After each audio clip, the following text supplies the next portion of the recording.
Bonjour à tous, j'espère que vous allez bien. Je poste un vidéoblog pour le défi des 100 jours écriture inspirée. Je suis à J50 puisque j'ai commencé en même temps que le groupe. Et J50, c'est un jour de célébration. Donc, je tenais à partager euh, ma joie, mon contentement. Ça bosse bien en fait au niveau des blessures de l'âme. J'ai découvert davantage la blessure d'humiliation que je ne connaissais pas bien parce c'est celle qui est la moins gracieuse, j'ai envie de dire. Euh, donc les événements sont arrivés en lien et surtout j'ai eu la chance de faire pas mal de FT et de suivre sur YouTube quelques thérapeutes qui pratiquent le FT à haute fréquence et puis normalement. Pourtant, c'est un outil que je pratique depuis un certain temps, mais là, il se passe que je comprends mieux le déroulement, je ressens plus les choses, donc ça m'a fait énormément de bien. Et donc, je guéris mon cœur.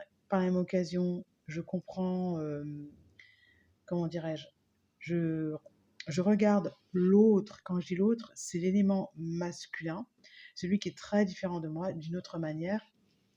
Et j'accueille le fait que peut-être que j'ai encore beaucoup à apprendre sur le fait d'être doux avec soi-même.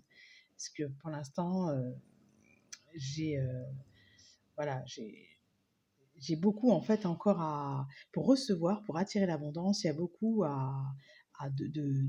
d'éléments à découvrir, d'éléments, comment dire, à nettoyer. Voilà. Donc, pour ce défi, je suis pas très assidue par rapport aux autres. J'ai du mal à prendre le temps pour me déposer. Et je me suis rendu compte que je pouvais capituler. Je peux capituler et je me suis promis de relire les accords Toltec en espérant trouver deux, trois éléments que je vais appliquer pour pouvoir en fait adopter un nouveau comportement. Mais c'est pas, j'ai pas envie de me fouetter avec ça parce que ce sont j'ai envie de dire, des détails sur des détails que je peux me faire, que je peux trébucher. Donc voilà. Les phrases positives, j'en ai fait énormément, énormément. Ça permet, parce que au niveau de l'habitation, il y a eu pas mal de choses qui ont bougé, des petits travaux à faire, même de gros travaux. Et à ce moment-là, je me suis vue entrer dans une espèce de peur. Et donc, les affirmations positives m'ont beaucoup, beaucoup, beaucoup aidé. Voilà, le FT et les affirmations positives ont été les deux outils que j'ai utilisés pour ce défi. Je me suis vue à J48 ou 49, je ne sais plus quand, écrire plein d'affirmations positives de manière automatique, mais c'était les miennes, c'était pas celles que j'ai récupérées. Voilà. Donc je suis en train là de travailler sur la blessure d'humiliation. Donc le pardon est difficile, évidemment, c'est quelque chose qui va poser problème. Et parce que je suis en train de la vivre, voilà. Je me suis rendu compte que pour écrire, c'était quand même mieux, non pas le matin, mais plus après avoir mangé.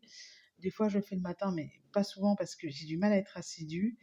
Et, et voilà. Donc là, j'en suis en train d'accepter, j'ai envie de dire, ma différence.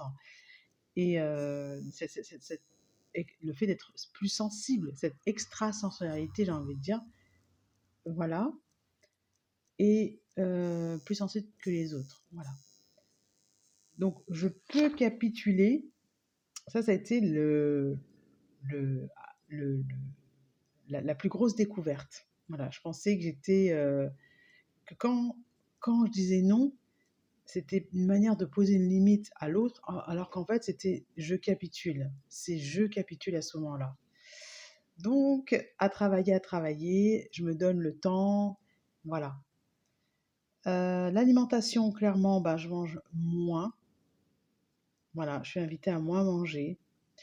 Et je ne tombe pas malade parce que du coup, je mange moins, l'énergie circule mieux et je me repose. Je me repose plus. Enfin, je sais pas, il y a un équilibre qui s'est. Alors, d'habitude, si je mange moins, ça marche pas, je sais pas. Donc, j'accepte davantage l'idée du timing divin. Voilà. Je vais terminer là-dessus. Et voilà. J'ai eu des jours où je ne savais pas trop comment prendre les choses. Donc, voilà. À bientôt.